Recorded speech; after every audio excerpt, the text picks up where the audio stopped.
Here's how you're going to pass your National Clinical Marriage and Family Therapist licensing exam on the first try. For those who don't know, I am going to be looking at my phone because that's where my notes are, just to keep it succinct. But my name is Dasia. I am an associate marriage and family therapist with a dual concentration in mental health counseling with an emphasis on African and Caribbean mental health.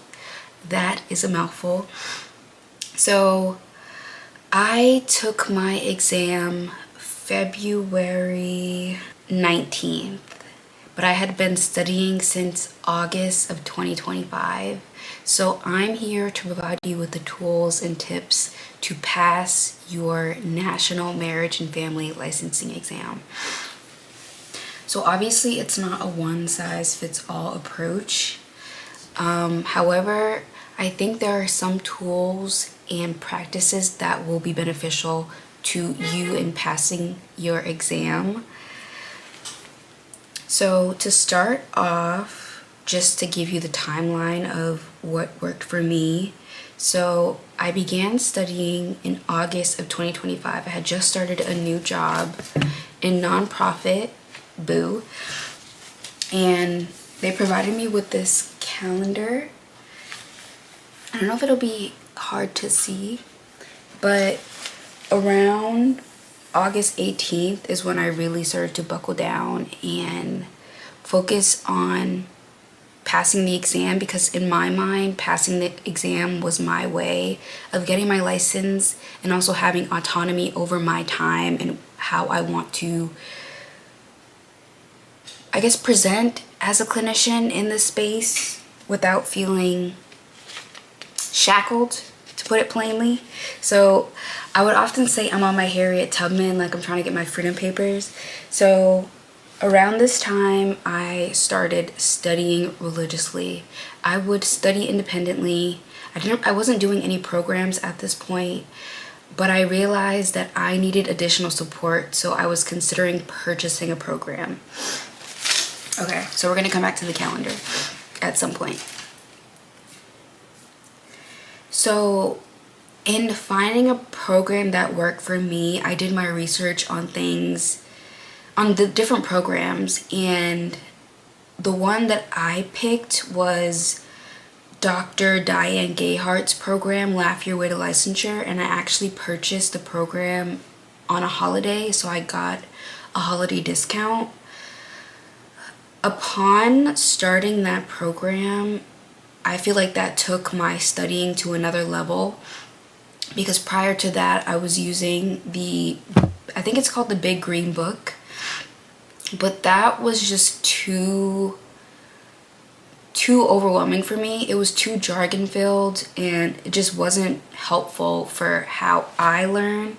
But with Laugh Your Way to Licensure, I love this program because it's module based, self-paced, community oriented, and also Diane Gayhart emphasizes just being honest about how the test is structured and how it is biased, and some of the questions don't really make much sense. So she provides you with tools such as the red light, green light, or the TAP method to answer the questions effectively and in a way that's going to help you pass. So how I approach studying for the licensing exam with the program was I would watch the videos. So each topic had their own video. So I would watch the video, take notes on the window behind my desk in my office, and then I would then take those notes and then put them on loose leaf paper. So here are all the notes that I took. I made sure that I used lots of color and drew pictures because that's what I found most helpful. So it might be hard to see, but this is the family life cycle. Diane Gayhart also has her own documents that highly recommend you print it out. So this is top priority, theory, worksheets, national, AMFTRB exam. So it's broken up by theories, but also by definition and keywords. And this was helpful for me because understanding the theories wasn't hard. Memorizing the vocabulary was hard for me. So seeing it broken up in this way really allowed me to really allowed the material to really cement in my brain. So I'm going to show you, see how it's like color coded. Contextual family therapy. Kamala Harris, you think you just fell out of a coconut tree.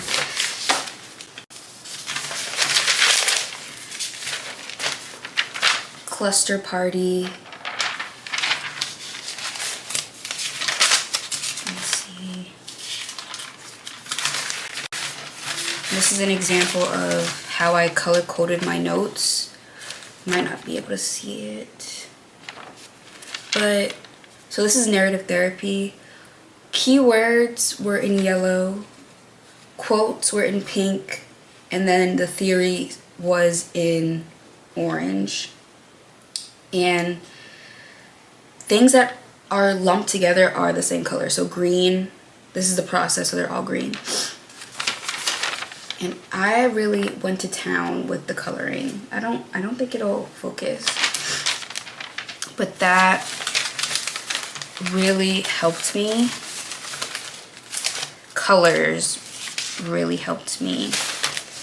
And I really appreciated that Dr. Gayhart broke up the theories into very likely on both exam, meaning the California exam and the national exam, and then most likely on the national exam, which is green, and then more likely on the California exam, which was in orange. So this should be a guide, like study everything, but this should be a guide on how you approach studying.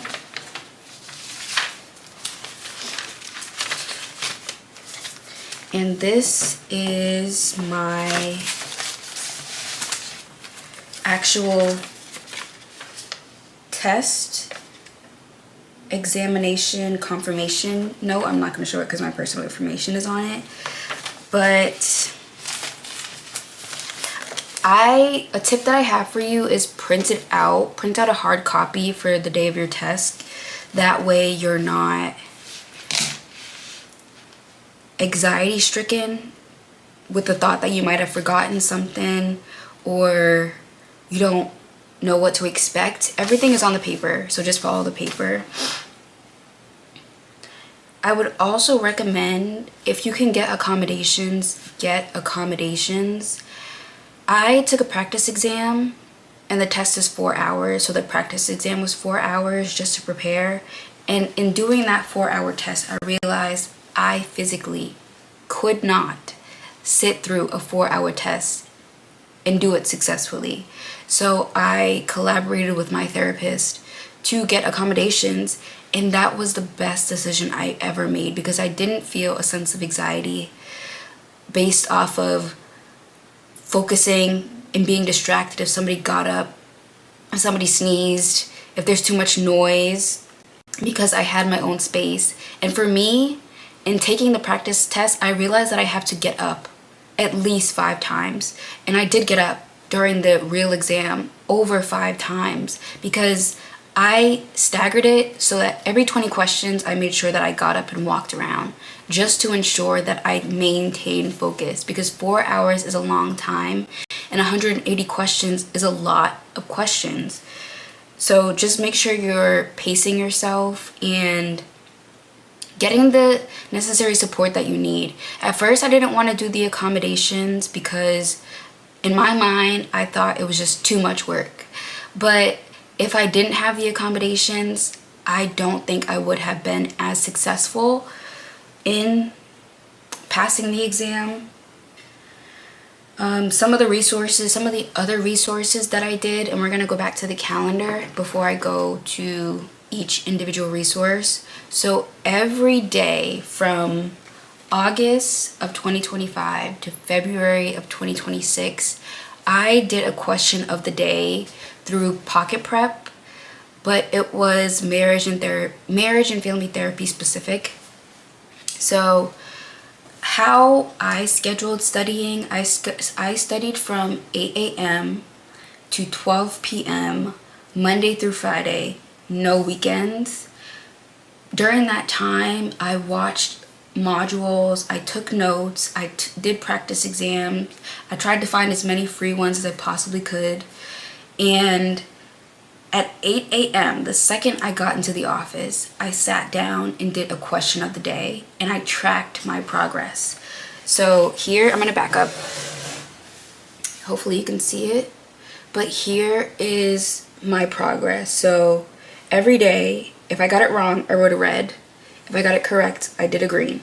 So this is August, and there's no confidential information on this calendar. So green, green, red, red. You'll see my progress. This was September. October. Again, the Pocket Prep daily questions are free, but there is a paid version, but I was not paying for Pocket Prep. So I just did the free questions of the day. So this week, I only got one wrong. This is November.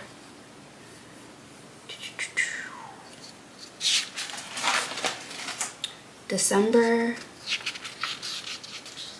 This one I got the whole week correct. This is January. And then we're at February. And then this was my test date. So another self-care item that I did was I took the day off before my test exam and after my test exam because I wanted to focus, and I also did not want to be overwhelmed and distracted. So I highly recommend doing the same thing. Taking before off and then taking after off. So with the questions of the day, those were extremely helpful in identifying what I did wrong and what I needed to study moving forward. And also, again, some of the questions are worded strangely, or the answers are confusing. So I think with Pocket Prep, they did a great job at, I guess, mirroring what to expect for the test. Some questions are really easy, some questions were very challenging. Some of the resources and programs that I used to pass the National MFT licensing exam was, I mentioned Laugh Your Way to Licensure with Dr. Diane Gayhart. I talked about how she utilized the TAP method, red light, green light technique, which is really helpful if you are, she breaks up the different test taker presentations. So like if you're the perceiving type, the logical type, how you should answer the question. And one thing that I noticed was that I would do the practice questions and I would be torn between two answers, and I would always choose the incorrect answer out of the two answers, and it was because I was rushing. I wasn't reading the questions. So Dr. Diane Gayhart really emphasizes taking your time, reading the questions, and finding breadcrumbs. And I feel like her program was the most culturally sound. It was very diverse. There were a lot of diverse people that I noticed in the Zoom calls, which was great to see. So through her program, you get guided practice exams. There are mindfulness techniques that she provides, excuse me, which are really helpful. And you're just able to access a community. I don't really study well with others because if we're studying and we're doing a practice exam and you're answering the questions wrong, it's messing me up. So I love that this is like independent work. Another thing that really helped me was Reddit threads. That's also free. Go into Reddit, typing in LMFT exam pass or LMFT your state. You'll get a wealth of information and see what worked for other people and how you could utilize that information to help yourself pass the exam. The green book was great in the beginning, but it was just too much. Like, I had already graduated from a grad program. I wasn't in the mood to be reading textbooks. So it was good when I had it, but when I stopped using it, I didn't miss it. Pocket Prep was good. It's also free. There's a paid version, but I did pay for it. YouTuber Steph Anya, who is an LMFT, she does a great job at breaking down the information in a digestible way. Highly, highly, highly recommend checking out her video. And another resource that I used that was free was Passing Your National Licensure Exam podcast with Linton Hutchinson. I didn't really rely on that. I would just put it on to listen to it, but it is very good, and I do plan on continuing to listen to that podcast past licensure because the information is so good. And yeah, test accommodations. I use test accommodations, and I often call private rooms the VIP suite. So if you can get the VIP suite, get the VIP suite. So why is taking an official national MFT practice exam important in my opinion? So I paid for the official national MFT practice exam to do it, I think a week before my test, because I wanted to see how the test was arranged, what the questions looked like, and what I needed to do to prepare. I ended up scoring, I think, a 76 on that one, but then the practice exam that I took before that one, I got an 86.7, I believe. I know that score. I know the score ended in 6.7 because I did this at one point. Shameful at your big age. I know. So I highly recommend taking the official national MFT exam if you can afford it and you're willing to make that investment, because it did provide me with some level of peace of mind. And although I did take practice exam prior to that, I wanted to ensure that it was PTC specific, so I know exactly what to expect for the exam, or at least that was my thought process behind it. It was $70 something. I think from what I can remember, I would say it's worth it, but honestly, it's not mandatory. Like, don't feel pressured to do it. So next is tips I use to pass the national MFT exam, and I'm just going to go down the list. So while studying, document incorrect selections and process how you got the answer wrong and why the correct answer is the proper choice. That way you're not studying things you already know, but instead you're focusing on areas where you need to develop and grow.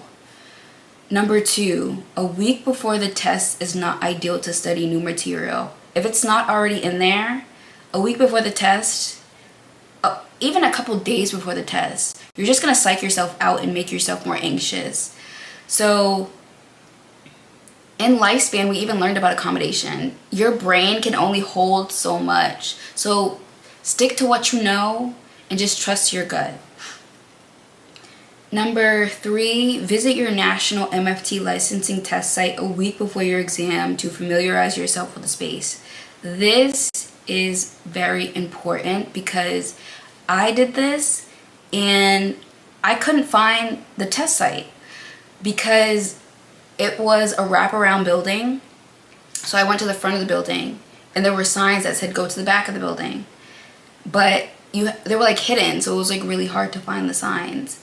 So if this was test day and I'm having to do all this stuff, all this walking around to figure out where to take my test, that would have blown up my whole approach at being calm for the test and being confident for the test, because I would have been disoriented and flustered because I wouldn't have been able to find the test properly. So just make sure you know where to go for the test day. And also, I recommend going before because it's just like a way to get prepared. You'll get to see what the drive is like, how long the drive is, things you could do before you get to the test site the day of to feel prepared. Like, go for coffee. I don't drink coffee. Go for a donut, or like get something nice for yourself so that you're prepared and you're not stressing yourself out to take the test. And also, if you stress out about parking, it's good to go prior to, so you're not like anxious about finding like a parking spot or where you'll park, things like that. Next tip is eat breakfast. I wouldn't eat a large breakfast. My stomach is very fickle, so I kept it light. Even what I had, I could still feel it in my chest. So if your stomach is anything like me, keep the breakfast light, but still eat breakfast. While studying, this is the next tip. Teach someone else or record a mock video of you explaining various theories and concepts as you learn. That way, you are certain that the information is concrete in your mind. The saying is, well, I'm going to flip it. Those who can teach. If you are able to teach somebody else information, that is a clear sign that you know what you're talking about and you have a full grasp on the material at hand. So as you learn about Bowen, narrative, strategic, structural, prop up like your computer, open photo booth or Zoom, and record yourself teaching the camera the material and watch it back. Did you miss some things? Did you mess up some things? And in a way, you're teaching the computer, but you're also teaching yourself. So that's like a major key.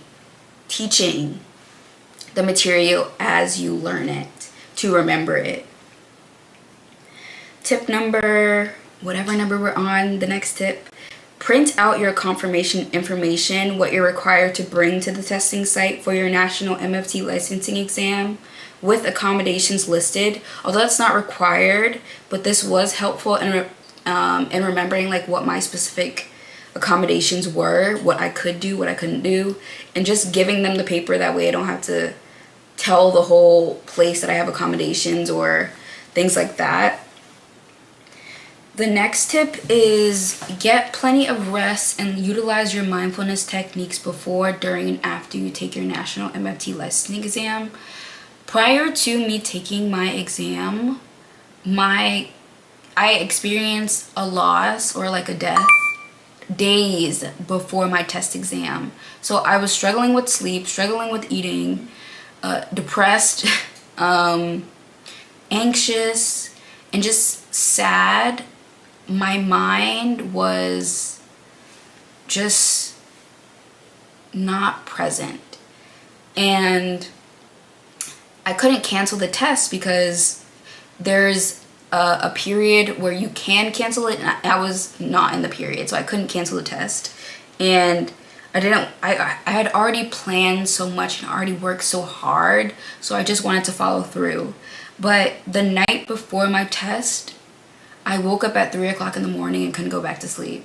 So I just did like mindfulness. I ate breakfast. I sat here. I didn't study or like re-familiarize myself with the information. I just figured it is what it is. But get lots of sleep if you can. Get plenty of sleep. Make sure your mind is in the right headspace, and just take care of yourself, because that's really important. Standardized tests are hard, not necessarily in the material, but if you're not a strong test taker, not because you're not smart, but because you think abstractly, it can feel very discouraging when you just try really hard, but it still doesn't feel good enough, or you still fail even though you try really hard. But just like, don't beat yourself up. Just do what you can. If it comes down to it and you fail, you can always take the test again. Like, this is not the end, and there's always another option, or there's always an opportunity to try again. Like, just never.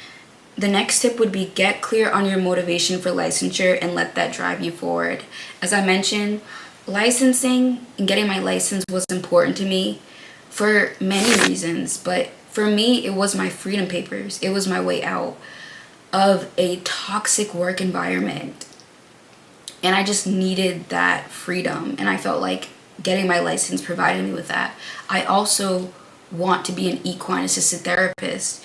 And in order to take the classes or the specific class that I wanted, you have to be licensed. So I wanted to buckle down, take it serious, get it so that I can do what I want to do. So just find your motivation, figure out why you want to get licensed, what that will provide you, and stick to that. Let that drive you. Drink lots of water. You're able to bring your water bottle into the testing site, at least at my site, but they made me take the label off, and that was helpful. Having an emotional support water bottle is always helpful. Drinking water, you can't go wrong with drinking water. This is also a major key of a tip.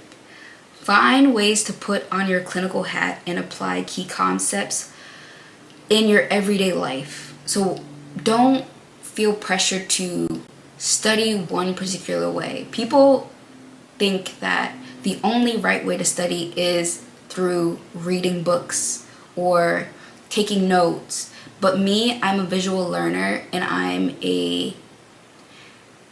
I learn through application. And in watching Real Housewives of New Jersey, just watch Real Housewives of New Jersey if you're interested in being a marriage and family therapist, because that show is rich in systemic theory.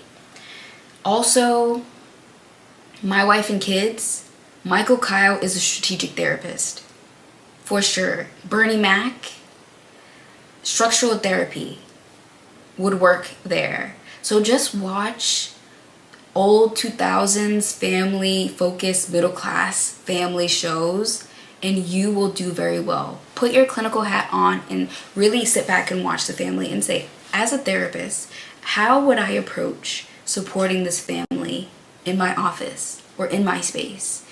And that will help you take the information and put it into practice. Or look up case vignettes to figure out how to get support with diagnosis. Review your DSM.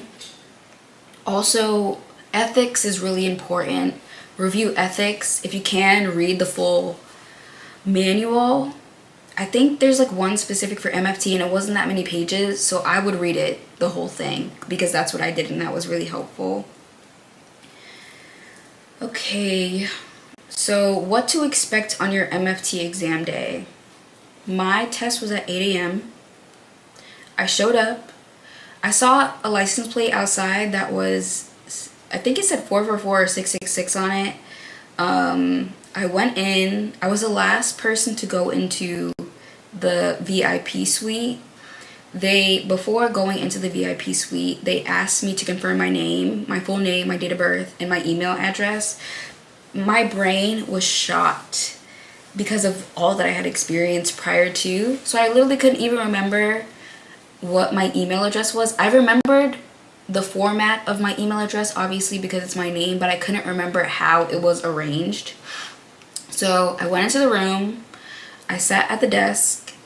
I took the test.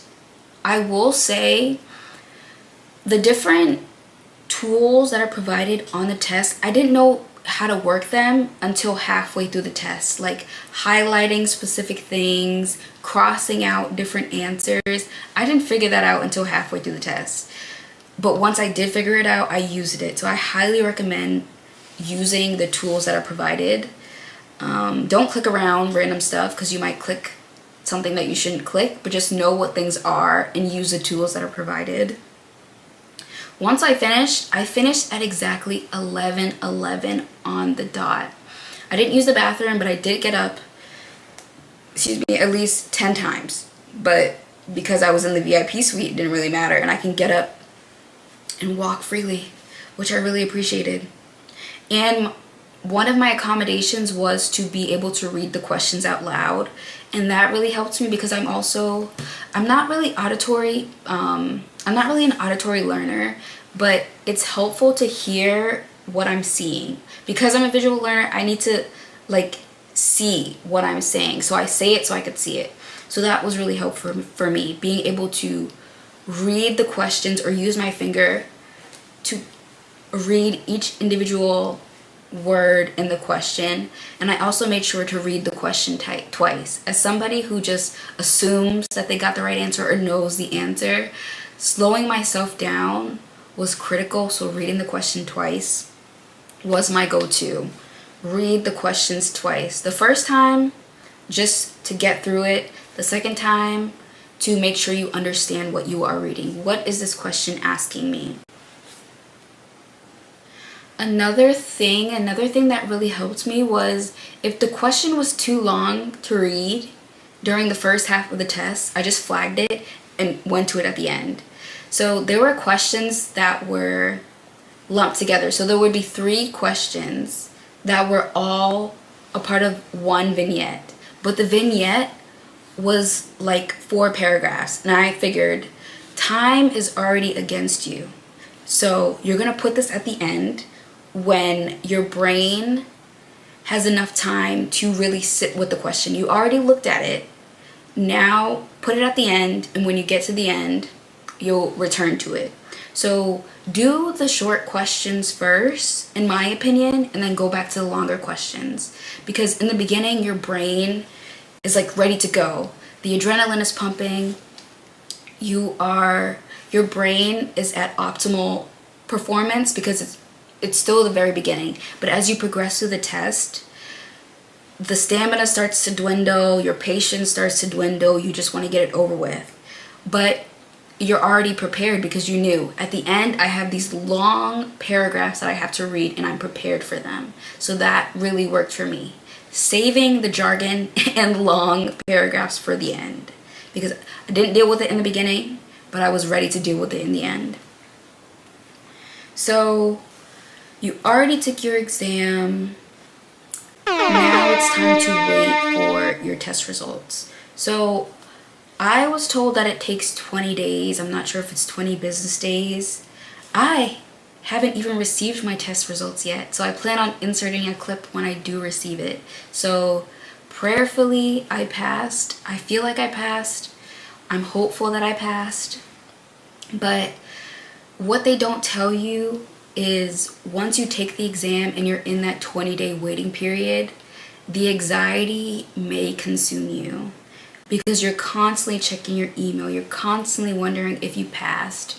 You're thinking about the test exam, what you could have done, how you answered things like that. And that's 20 days. 20 days. So my advice to you is leave the test at the test. I told myself at 11:11, you did what you needed to do. Find ways to stay present, stay focused, but also don't send yourself into like comatose or send yourself into a state of frenzy because you are so stressed out and so anxious about passing the exam. Just trust that you passed, and if you didn't pass, you can try again. But once you take the test, wipe your hands of it. It's done. Move on. So we are now in the waiting season, and my advice to you is we need more BIPOC mental health clinicians. So I think it's really important that more people understand what it takes to be a therapist, what it takes to get your license, and making that information more accessible. So that's why I'm making this video, just to make somebody else's life easier. My school provided a lot of resources in terms of the formatting of the test, but there are little nuanced things that they probably couldn't have been able to tell me, like the 20-day waiting period and coping with the feelings that come up during that period, or accommodations, things like that. So there are little things that could be helpful for somebody along the way. And I wrote a full, I don't know if it's gonna, I'll just add it to the screen. But I wrote a full blog. If you're like a full person and you don't really like watching or listening, and obviously there are some things that I added in here that I probably forgot to say in here, so highly recommend checking out the blog. Pass your National Clinical Marriage and Family Therapy licensing exam on the first try with practical tips and study timeline to really get a good grasp on my process and what worked for me, but in written form. And this is at sincerelysanguine.com. Good luck, and you're gonna pass. You passed already. It's yours. Like, don't stress yourself out. You got it. So I can focus.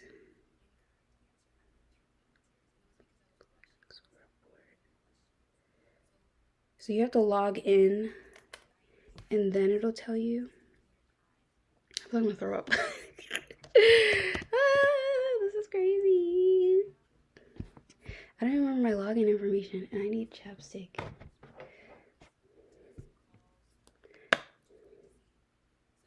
I don't have earrings in. I look crazy.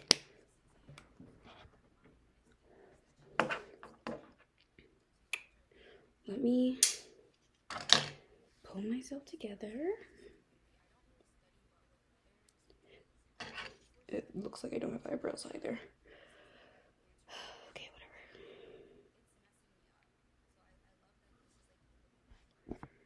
Okay.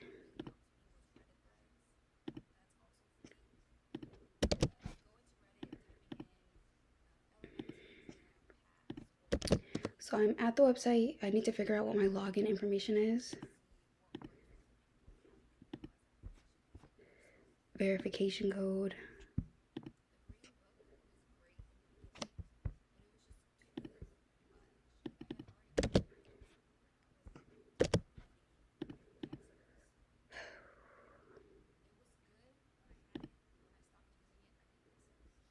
Okay, here we go. Score report.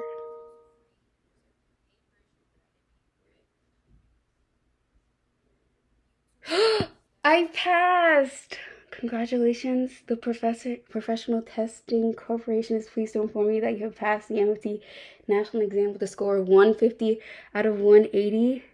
The passing score set by the AMFT is 131. Oh, I could cry. I really want to cry, but I can't. I really want to cry. I can't breathe. Hold on. Oh my god. I freaking passed. I freaking passed.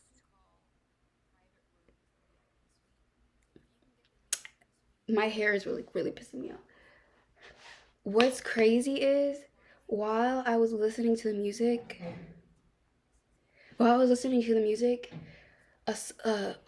a song, the song with R. Kelly, same girl was playing, and it just started, and then it just changed, but it skipped 3 songs, and my phone wasn't even in my hand, so I was like, okay, that was weird. And it skipped to So Good by Destiny's Child. And when I was in my internship in New Jersey, they asked me, like, a question they asked me was, like, what's a song to describe your future? And that's the song I picked. But I didn't really think anything of it. I also, like, don't really like supernatural stuff. So I was like, I'm just gonna ignore it and pretend like somebody connected to my speaker or my phone and skipped it. Because the music was kind of loud. But I really passed. I freaking passed. Long story short, I got my freedom papers. Oh my god. I could cry. I could cry. Oh, I can't breathe. I passed.